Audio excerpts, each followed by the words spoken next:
Hello viewers, you're most welcome to yet another episode of Soaring with Eagles. We're live on all the Manifest TV platforms. My name is Pastor Joy Kihuguru. Now today we have an amazing guest, a businessman in every right, and a teacher of the gospel. Some call him JK, others call him Bishop. Mr. John Katto, you are most welcome to this show. Thank you very much. Yes, and I'm humbled that you are able to take time off and come here. I know you're a very busy person, and so we are very grateful. Now, of course, we know each other from way back, and I'm also happy that I have known you for a while. And I'm very happy that the viewers are going to be able to hear your story. I know that you come from a very privileged family. So I would like you to start by talking about your journey in education.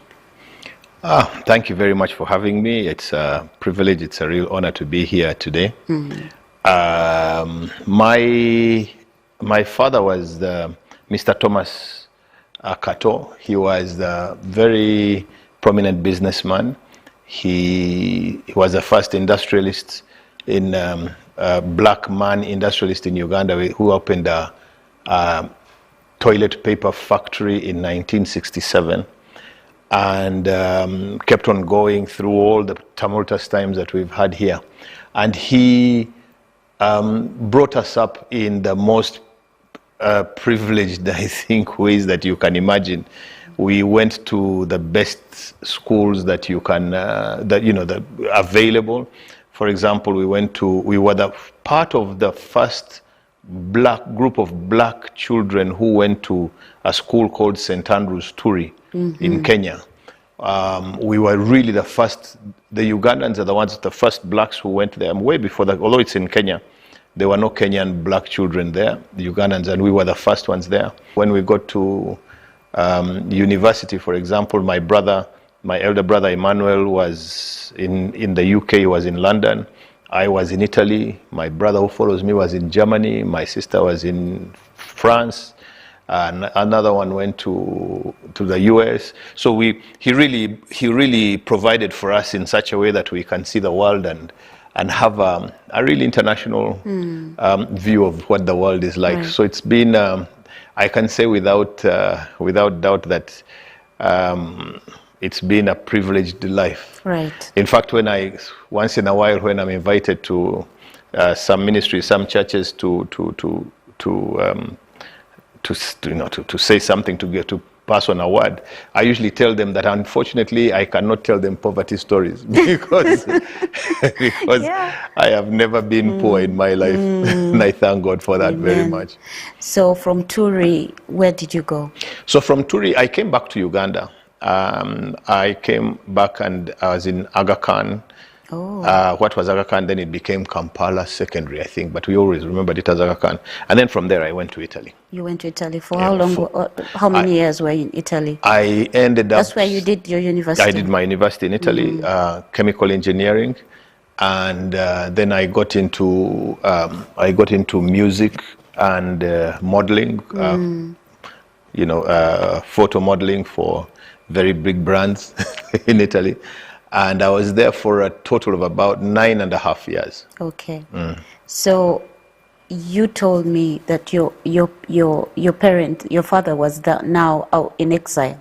Yes. So that was during the Amin period. So after, when Amin was thrown out, my father also had to leave and go in exile because the political situation here was bad. Amazingly, most people don't know that the post-Amin, the Obote II time was actually worse than the Amin period. But there are all sorts of... So a lot of people left Uganda and went into exile. And so since I was out, I didn't come back. I remember when Amin was kicked out. My father was actually with us. He was in Europe with us. He rushed back so that he can sort things out. Then a little later, he called us and told us, guys, things are bad. I'm leaving. I've gone to Kenya to stay in Kenya. So you can stay there and manage yourself, or you come and live with me in exile. So all of us decided to stay in in Europe where we were. And so we started working, and it was also quite nice. Yes. Yeah. So after the 7 years? So I came back. Now this was President Museveni was now. Not yet. So I went back. So I went for a holiday in Nairobi. I had a very good season in Italy. So I said, let me go and meet my family. So I went to Nairobi for holiday. And while there, I met a young lady called Gladys. So we went out, had a great time, and I went back to Italy. But my heart, I think, stayed in Nairobi. So you must have gone to Nairobi just for Gladys. I believe now, when you start knowing the ways of God, Right. You start saying that, it couldn't have been a coincidence. Yes. So after I found myself, I was in Italy and I wasn't enjoying it anymore. I wasn't, and Italy was kind of the base. I was running around all over Europe because of what I was a DJ, I was a music DJ, and I was a model, so I used to run around in a very fast lane. But then it wasn't making sense to me anymore, so I came back to Nairobi. And I started living with my family and developed my relationship with Gladys, who eventually became my wife and the mother of my children. Okay, so when did you come to Uganda? So I came back, so Museveni took over on, is it the 26th of January? I came on the 13th of February. Oh. Just a few days later. Okay. Yeah. So what did you do then when you came to Uganda? Well, the one thing that amazed me was that Uganda was such a mess. It was so messed up. It's the guys of today cannot believe what. But Museveni has done quite a good job in cleaning up and especially bringing peace to Uganda. So there was nothing. There was nothing worked. Nothing worked. So a friend of mine, he's a very prominent politician, Captain Babu, introduced me to Ministry of Defense. He was very good friends with the people there. And and they gave me some business. I started doing some supplies there, which I did for quite some time. I was supplying all sorts of things. There was nothing. Things like plastic cups, plastic plates. They didn't have cups to drink in, plates, blankets. They had nothing. The army. And also in the population, there wasn't much. Stationery, things that you take for granted today, they were just not there then. So worked with that ministry and Ministry of Health and Ministry of Education for some time. And then in 1990, I met a friend who became a very good friend, a Sudanese guy who was the head of Food and Agriculture Organization, UN agency, FAO. So he helped me get the first contract to supply maize to World Food Program. That was in 1990. 5,000 tons of maize. I had no idea what 1 ton of maize looked like by the time we went through with that contract. It was, so I was just learning along the way. So then that business kind of got messed up because people came in. It's interesting how business, anyway, it's so many things are going through my mind. But anyway, so it got to a point where it wasn't viable anymore for us who started it, me and a couple of other friends. So then my father proposed to me that why don't we do a radio station, start a radio station. And since I'd worked in one in Italy and I knew a lot about music, and of course I joined him. And in 1993, December, we started Sanyu FM. Wow. It was the first privately owned FM station in Uganda. That's true. So Radio Sanyu FM, we started that, and then about 8 months later, we started Sanyu Television, which again was a proper commercial station. There was WBS then, but ours was really the first properly commercial station, and I ran that for a bit of time. So then in the middle there, I needed to do some printing, color printing, and I found out that no Ugandan company could do color printing because there's a process called color separation. That is, without it, you can't print in color. So I looked at it. I went to South Africa to see the equipment. And then I bought the equipment and then started. So I believe that I brought color printing to Uganda. to Uganda. That was in like 1996, 19. Both New Vision and Monitor were only printing in black and white. I think anybody who still reads them today cannot remember that they were only in black and white. They had a few days when they would have a color page. But when I brought that business, I started doing color separations for them, and then they started printing in color. Because they had the equipment, but they didn't have that process called color separation. Then eventually I also went into the printing business, and I printed for a company that you are working in. Yes, Celtel, yes. Celtel, we were the main printers for Celtel, and other other businesses, banks, and the telcos especially, where our main printing jobs were posters. We used to do posters in millions.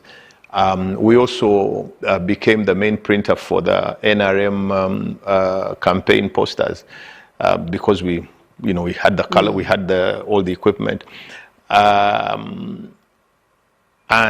If you look today there are hardly any posters on the streets. 20 years ago, ooh, posters were everywhere. Everywhere you'd have posters stuck. Yes. But today, the only time that we really get posters stuck around is around the elections, and even then, a lot less than what it used to be. So when that business, so then now the digital business came up, where now it's much easier to share any information if you're trying to promote anything, an event, it's much easier to do it online. So when that came on, I ran away from that printing, and I started a business called Espresso, where we have hot beverage coffee vending machines all over. So if you happen to be in a Total station or a Ruby's or some Starbucks stations, and you ask for a coffee. Oh, that's you. Yeah. Oh, right. That's what we do. What I'm doing now. You must be doing very well. We're doing well. That's good. Glory to God. That's we're doing very well. Good. Yes. So, John, can you tell us now about any challenges that you're faced in business? Oh wow, where do I start? No, it's my personal business life has been really an up and down. I mean, from valleys to tops of mountains, back to valleys. But now it's just going to go from glory to glory. Yeah, yes. yeah. No doubt about that. But that's the one thing that I would say to anybody who goes in business. You see, if you go into business, I actually saw something, I don't know if it was, I think it was yesterday, that if you go into employment, you are working for somebody. But if you go into business, you're working for yourself, and it's up to you to develop yourself. And you most likely will have pitfalls. You know, if you check in Uganda any top business person, you'll find that they've had some ups and downs. True. Some more severe than others, but they're always there. We don't publish them. We don't talk about them. But you see, the Word of God tells us that when we fall, He picks us up, and we have to be ready. The one thing that I would tell anybody is never give up. Never give up. And many times when you are down there is when God gives you a new idea, new something, and you do it, and then you come back up again. So that it's not the end of, it's then the end of life. We make mistakes along the way. We sometimes make wrong, start off wrong relationships, which don't lead us to where we want to go. Or we make strategic, we haven't done enough research on what we're doing, and we make strategic errors. But the important thing is to be able to get up and get up as quickly as you can, and dust yourself off and start off again without carrying all the weight of the time before. That's great. So I want us to talk now about your journey of faith. Where did it start from, I know it's a beautiful story. Yes. Again, now I was right deep in the valley. My business, our printing business, had been doing badly. But before that, before I met the Lord, I was also involved in a lot of things that maybe you don't want to share too much on TV, on camera. But it wasn't the smoothest of lives. I was involved in all sorts of. It was regular for me to get home way after midnight every day, and sit and have many drinks with friends, and things like that. So our business had gone down quite a bit. I was also involved in gambling at that time, so lost a lot of money. So the business went down, and then as we were there, thinking what to do, we're running into debt. Where business is bad. A person that you know better than me, a gentleman called Geoffrey Kihuguru. Okay. I think you know him. I think I know him. I think he's my older brother. Your brother started passing by our office, and he was on his way to a lunch hour service. And he started inviting me. He says, why don't you come? Let's go and we pray to God. And I would say, I would rubbish him completely. Pray in the middle of the week at lunchtime. Are you mad? Are you praying with those mad Valokole people? You become one of them. So I'd kind of really talk. And he kept on coming. And things were really bad. So one day, things were really particularly bad day. My wife tells me, I used to work with her. So my wife told me, why don't you go? You never know. Maybe you'll find God there and he helps us somehow. So I decided to go with him under tribulation. I went along. So we get into this hall, in this plaza near the railway station. We go in and suddenly I get a panic because we walk into this hall where there's a lot of noise. And he's greeted. He was a regular, so they knew him. So he greeted very nicely, and he's got a guest. So they take us now down towards the stage, and apparently in that area there were only 2 seats available, one on the third row and one on the front row. So he dives into the third row one, and I, who had never been there before, I had to sit on the front. I was sweating. I was all over the place. So I sit. And I'm feeling like everybody. So they were just finishing what now I know is called praise and worship. They had been singing, so it had just finished, and I just felt like all these people were looking at me. My neck was as stiff as a piece of metal, and I was physically sweating. My shirt was pretty moist. So I sat down. I said, "Okay, don't look back. Don't look anywhere." And I was just feeling the heat from these people who are looking at me, wondering what a person like me is doing. I had never, ever even seen a group of born-again people together. Never mind in a worship situation. I had never seen anything like it. It was totally new to me. Then a gentleman who was sitting on my right stood up, and another one stood up. So he started talking. Everything he said in Luganda was now being translated by the other guy. Then they start moving right in front of me, right there on the stage, and he's talking things that I don't understand. Yeah. I was told at some point that, later, a few days, but me, I'm just looking at this person who is talking. Yes. And this guy who is translating. So now I got something to do. So I started listening to the translator just to make sure that he's translating correctly. So it kind of took my time. So then I would see that this preacher, the volume starts going up, the pace starts, and they're right in front of me right there. So one is translating, and the other one is preaching, and the other one is translating. The preaching is in Luganda, the translation is in English, and I must say that the guy was translating pretty good. So now I'm starting to, at the point where I'm thinking, let me decide to listen to what they are saying, rather than just to translate, because now I'm only just doing the translation in my mind. The preacher stops right in front of me. He points at me and he says, in Luganda, musajja gwe n'ebizito ebikuzitoyeredde Yesu akugamba bimuwa bikusitulire, Yesu asobola bikusitulira, bimuwa bikusitulire, bimuwe kakati.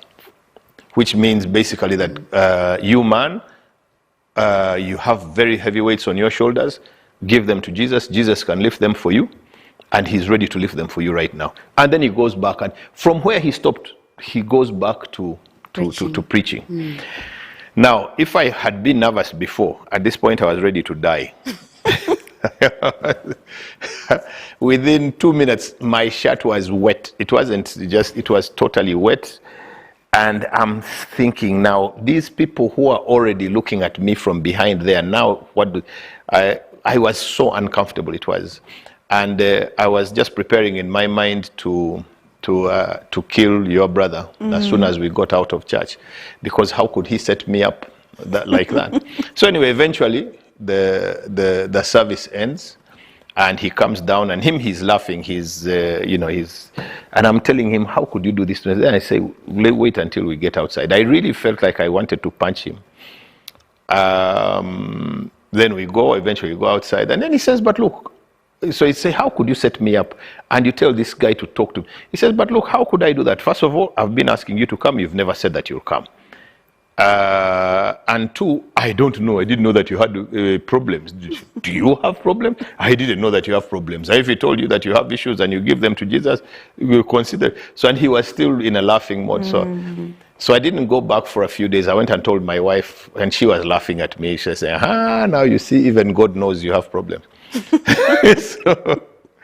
So a few days, I think the following week, I said, okay, let's go back and now see what's going on. So we went, then I started going back, and slowly, but I was still going, so I'm going for the lunch hour, but in the evening I was still going with my buddies to have a serious drink, and the consumption was quite serious. So, and then the consumption was quite serious. Oh yeah, I mean, if you drink the hard liquor and you drink a lot of it, that's what I used to do. Yes. And I was keeping very quiet about it, very, very quiet. So then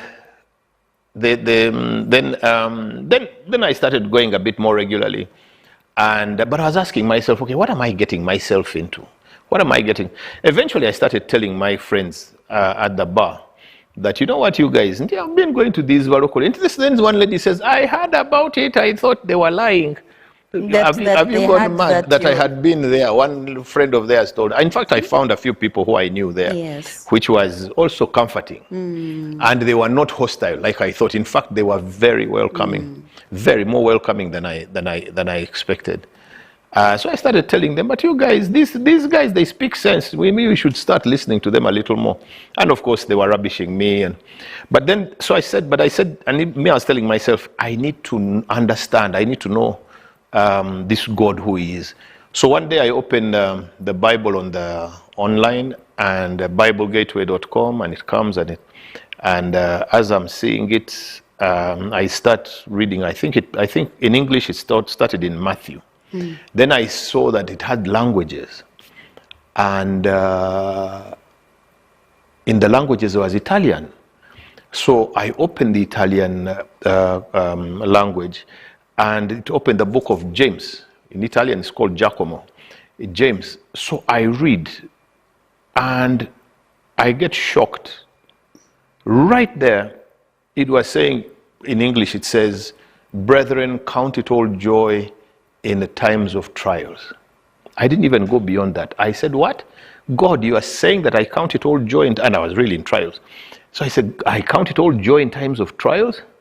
I said, God, if you are saying this, then I am in. And that's the point that I just said, Jesus, now I accept you. And it was just an amazing time. Experience. It was absolutely amazing. I started dancing. I was so full of joy. So full of joy, it was unimaginable. And I jumped up and down. I was in the place alone, thankfully, I think. I was in my office area all alone, Yes. and I was just so thankful. I picked up the phone, I called your brother and tried to tell him. He couldn't understand what I was talking about. So he said, you know what, John, we'll meet tomorrow. So I called the pastor, Pastor Chiwewesi, and told him, and tried to tell him. I think he kind of got it, but he was also busy. So he says, let's talk, call me tomorrow morning. But me, I was in the office, I was just full of joy. I actually think, I'm not sure, because I was in such a time that I wasn't used to, that there was a cloud around me. I was in a different thing altogether. One sentence like this turned me completely. What I remember is that then I got in my car, and the bar is right on the road where I used to pass to go home. And I got home earlier than I used. They weren't used to seeing me at that time. They weren't used at all to seeing me around 8:30, 9 p.m. At all, they were not used to. And I just had this big smile on my face, and so my wife, she was still dealing with the kids, and eventually she came and asked me, okay, what's wrong with you? She asked, what happened to you? And I told her I accepted Jesus as my Lord and Savior. She says, oh, okay. Is that why you're so happy? I said, yes. And he says, oh, okay, Kari. That's good, but she couldn't understand. I couldn't understand what was going on. So yeah, so that's amazing. So we have to go into a break. I know that the story coming after the break is going to be another amazing story. So viewers, we'll be right back after the break.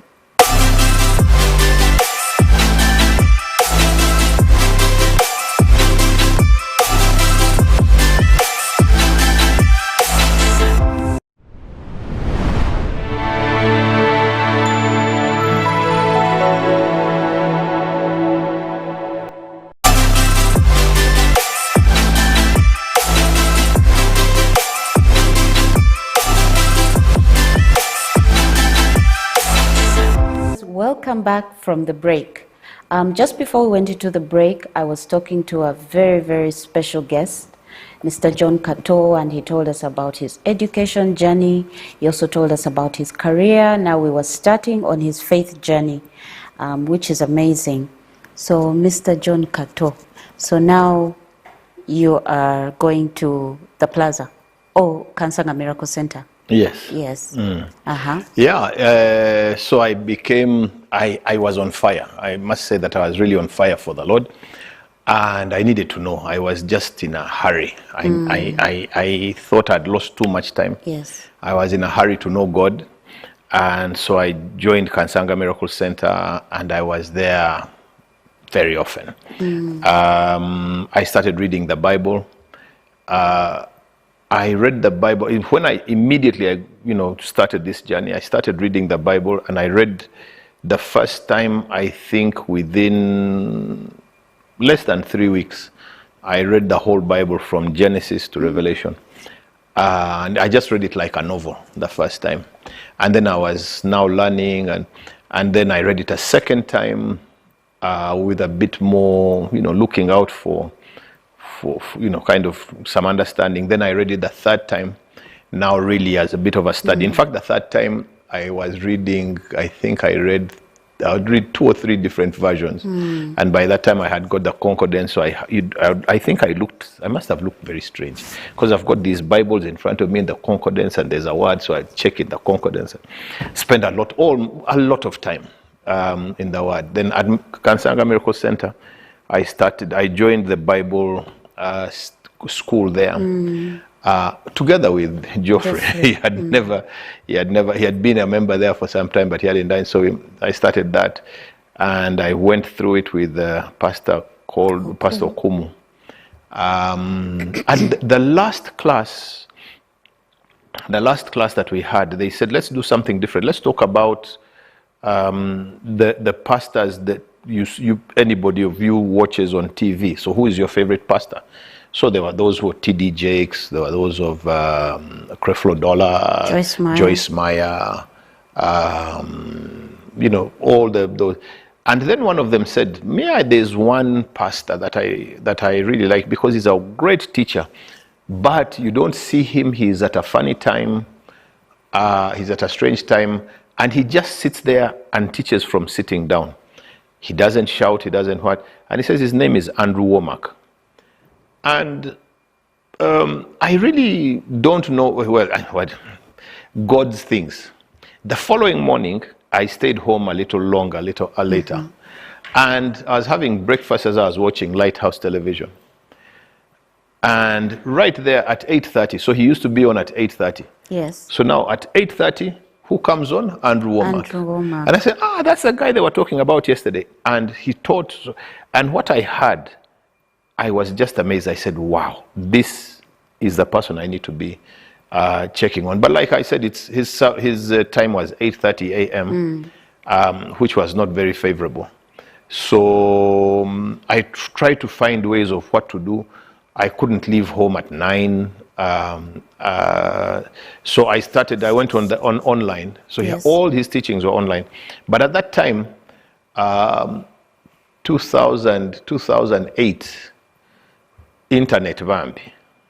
It was slow. It was very slow. It was so slow. It used to be that even opening a page, sometimes it took a few seconds. So, but in the evening, it became faster. So I started recording him, leaving him recording in the evening and then listening to him the following day. And I tried to find all sorts of ways. I actually even came here to see if I could get recordings. But those times we're using big tapes. So they couldn't download it. It was that amazing. So again, God does another amazing thing. I start helping out a radio station that time called Dembe FM, which belonged to my friend Patrick Bitature. And he asked me to do some consultancy for him. When I get there, they had a very fast internet from a company called Bushnet.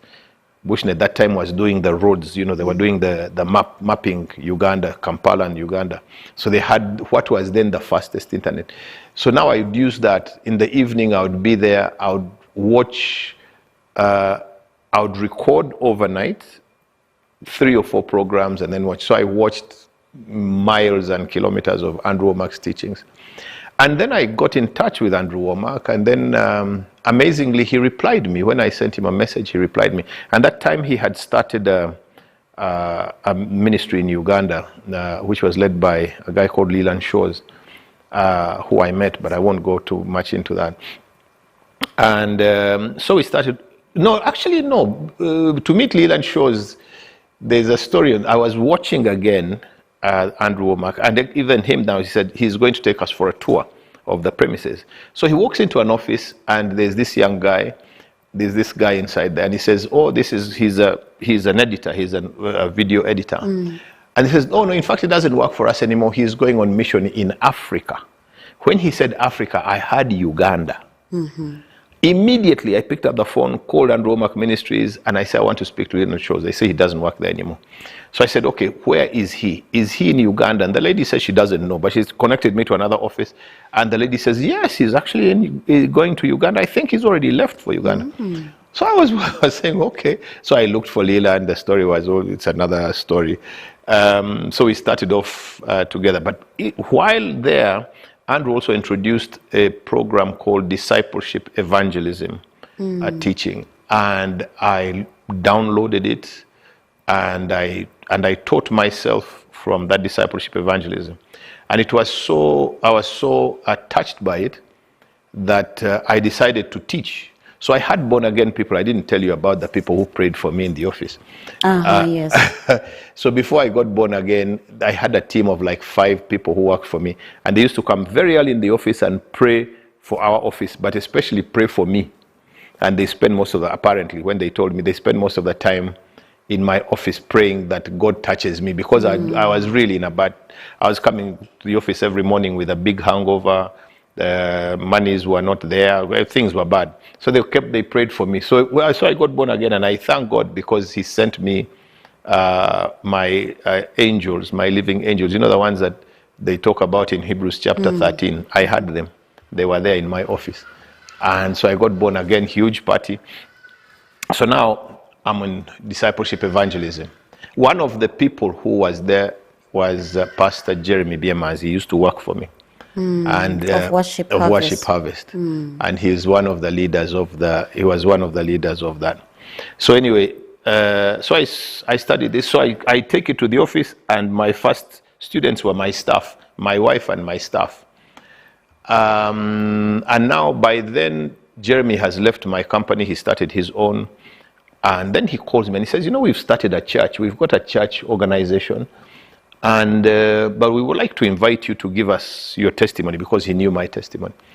And so I went and met them, and in a place which it was a Mexican restaurant called La Fiesta on Nacasero Road.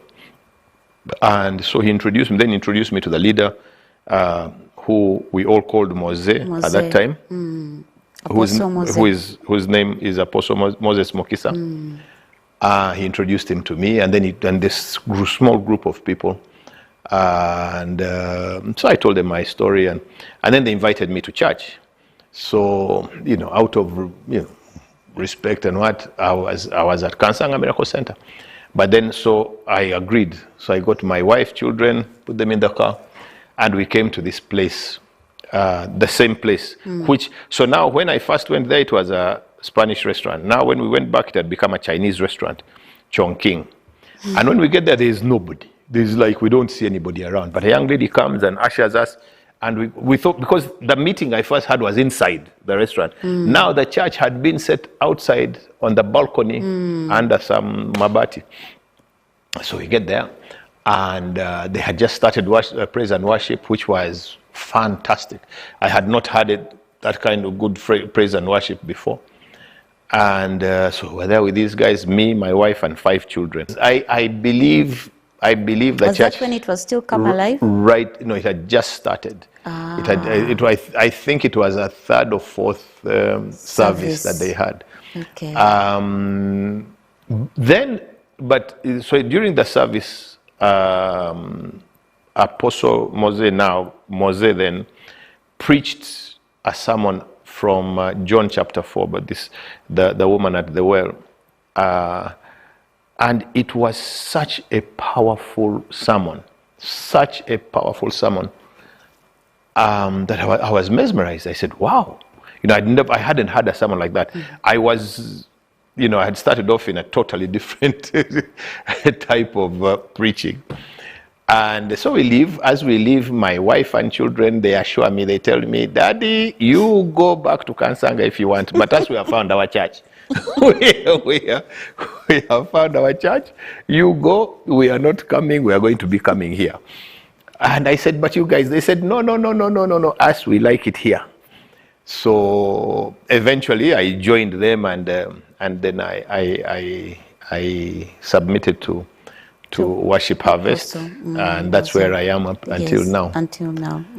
Yes. So I was doing this discipleship evangelism program. So I uttered out after, I think, that first service. I said, but I've got this thing that I'm teaching. And I don't know why I added it out, but even more, Apostle Mose accepted.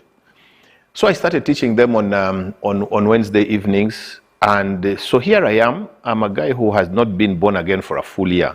And I'm teaching to people who had started a church. That group, I keep on saying up to now that these were guys who were born again. They were born again so young that some of them don't even remember how young they were when, they were. But it was a big challenge for me.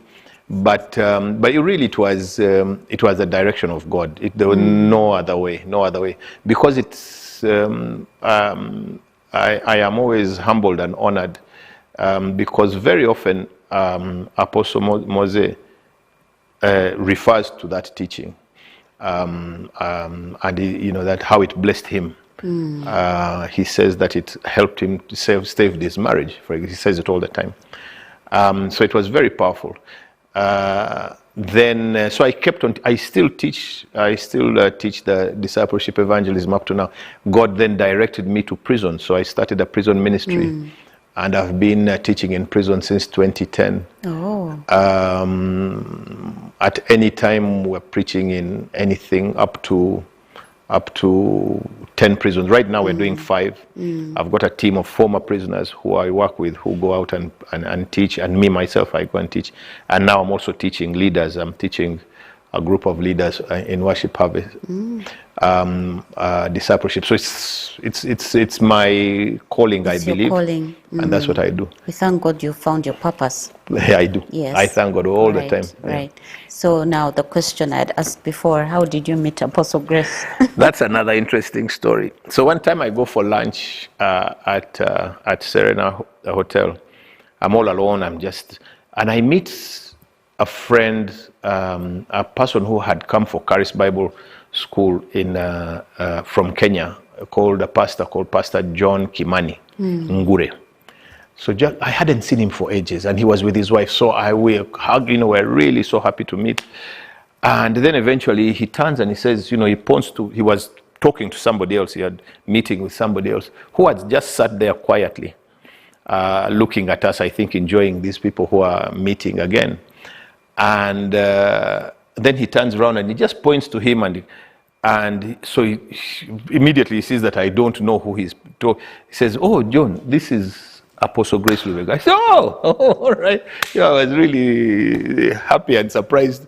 So okay, so we greet each other, and they were finishing their lunch, so we exchanged numbers with Apostle Grace, and sure enough, I think I called him the following day, and then we scheduled a lunch, and so we had the lunch.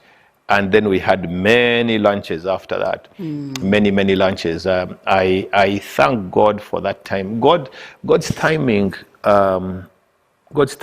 is when we say unbelievable, I don't know, because we can't find the words maybe. But I was back in the valley.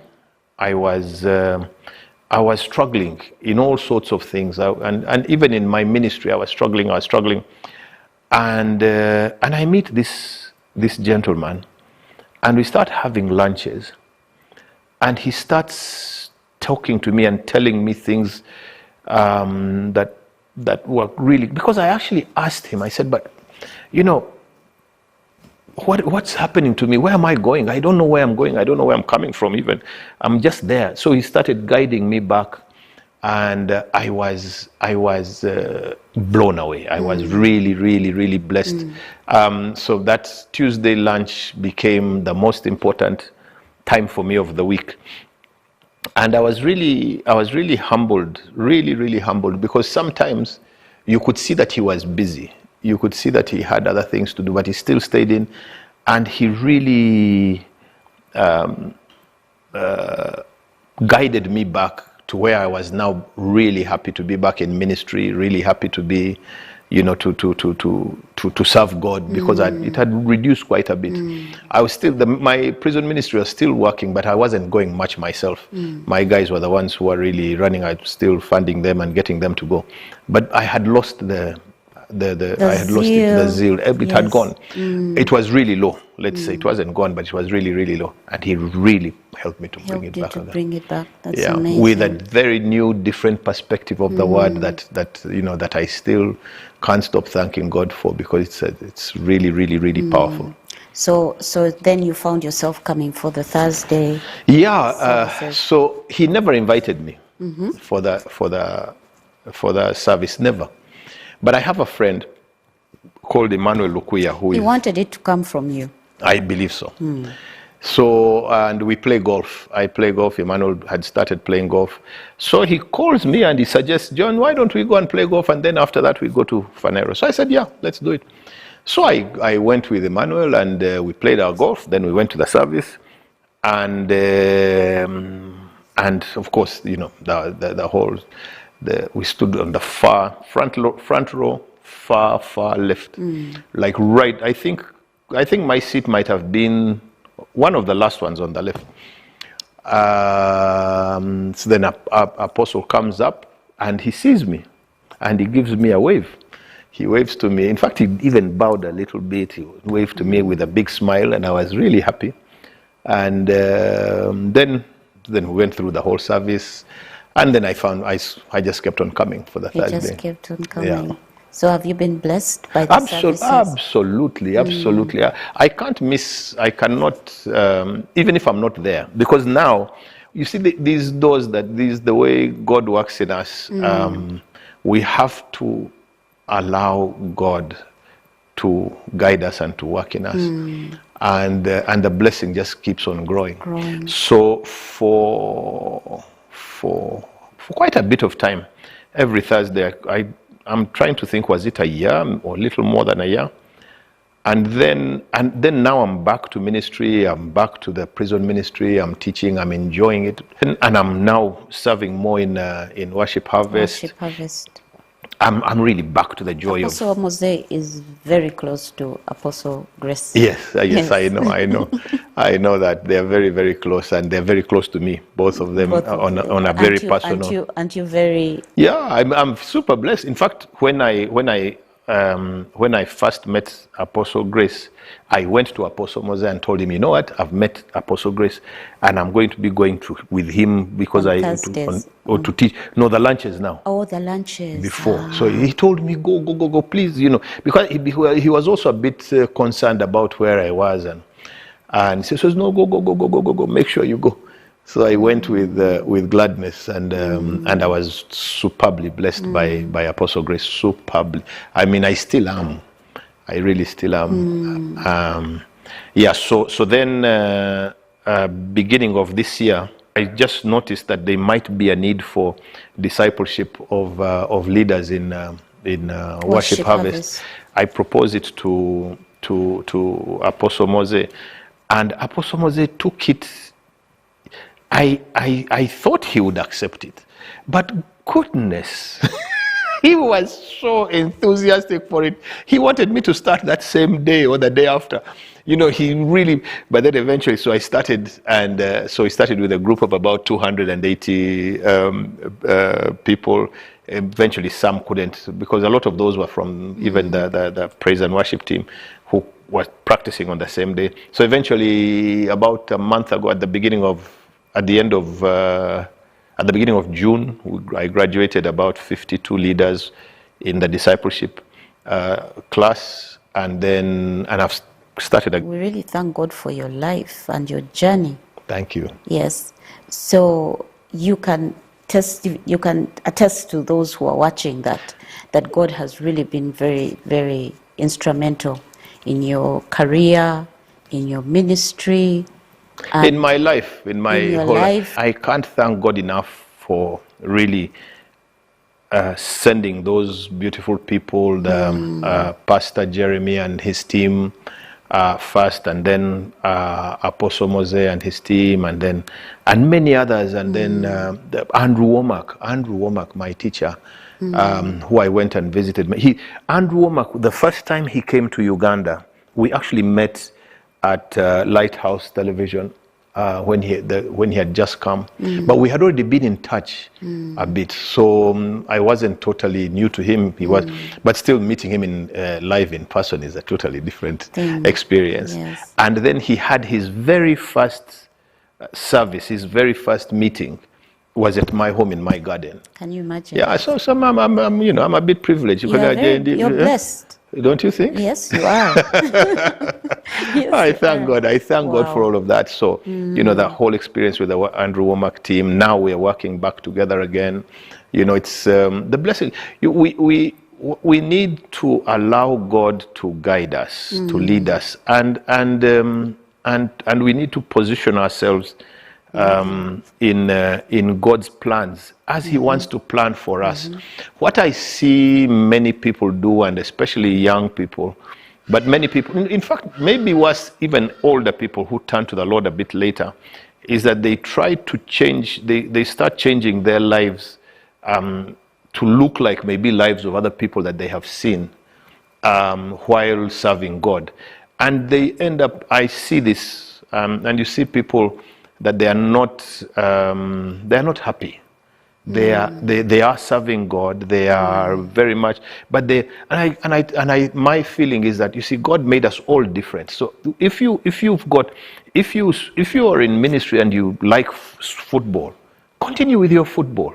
If you there are usually things that we do, and God will use us in those same things for his for ministry. He will use us on the road. He will use us in where we are working. He'll use us wherever we are, and we can stay true to what we feel we like doing, as long as, of course, it is in agreement with God's word, and we'll be happy with it. We don't need to be. There are many people who become pastors, and maybe they shouldn't be pastors. That's true. And I hear that message also quite a bit from both Apostle Grace and Apostle Moses. Allow God to be the one to guide you. And he will, and he wants us. The one thing I am absolutely sure about is that the first thing that God, even through Jesus, Jesus kept on saying, be of good cheer, be full of joy, be joyful. There is when we come, especially from the denominational systems, you find that joy, gladness, exuberance is not agreeable. That's with true. Christianity. It is, you read Jesus, Jesus was not a quiet, calm guy. You cannot be saying that all the people telling them to be full of joy, to be cheerful, and you are there. How can you be telling, be cheerful? No. Cheerful is a cheerful person. He really wants us to be full of joy. You just look at the fruits of the Spirit in Galatians. Joy is number one. It's joy is something that we need to have. Now, if you're doing something, if you're serving, and you're serving in a place where you are not full of joy, stop, or at least think about it and say, I'm not in the right place. And what gives you joy is maybe where God wants you to be serving. To be. Amen. Joy is, you look at the whole New Testament, the number, if you check where the word joy is, you will see that it is, well, it's your name, so you're already blessed beyond me. So so me, the message that I would like to tell the young, the young people is, do what fills you with joy. Amen. Don't be pushed into doing something that takes you away from what fills you with joy. Thank you so much. We have come to the end of the show. We are so blessed that you are able to come here, and I know that the viewers have been blessed by everything you have spoken about. Would you like to just say a few words, just your parting shots? Well, I thank God. I really thank God for this special time. I thank you for inviting me. I thank this ministry, this very powerful ministry that is really transforming Ugandans. And the word still that's still stuck in my thought is joy. Be full of joy. Do things that fill you with joy. If it is going out and feeding animals, and you're doing it full of joy, do it and praising God through it. David, that's where he came from. He developed his relationship with God while he was looking after sheep out there all alone. If it's singing, if it's writing, if it's, I know a young man who writes so much and he's just so full of joy while writing. Now, if you take him to a desk job, I'm sure his joy will go away. So God gave us this world. He gave us dominion over this world, that we dominate it. And it will dominate it so much better when we are full of joy, when we are full of laughter, when we are like always ready for a party. Now, if you know Apostle Grace a bit, if you know Apostle Moses a bit, you will see that these are people who are always full of joy, always smiling.